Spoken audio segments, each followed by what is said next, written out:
Rouler sur un single trail exige de maîtriser différentes choses.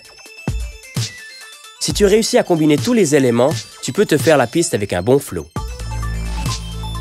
Lors de chaque départ, il est important que tu regardes devant toi et que tu observes bien les obstacles que tu rencontreras pour pouvoir réagir correctement lorsque tu les franchiras.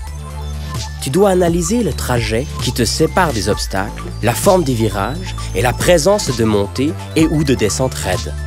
Comme ça, tu seras toujours préparé pour bien aborder les obstacles.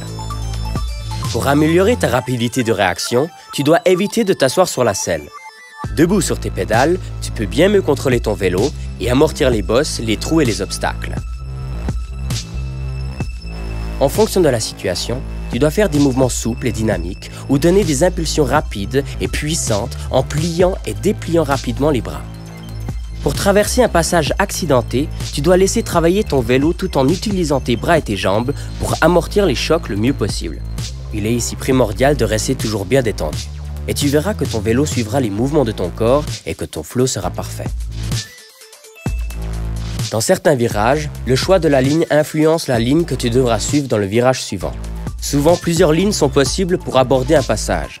En fonction de celle que tu choisis, tu peux traverser une suite de virages avec plus de rapidité et de facilité. Le chemin le plus court n'est parfois pas le meilleur, car tu risques de perdre beaucoup de vitesse en faisant plusieurs virages trop serrés les uns derrière les autres. Lorsque tu passes plusieurs fois sur un passage difficile, essaye de l'aborder avec différentes lignes et tu finiras par trouver celle que tu préfères.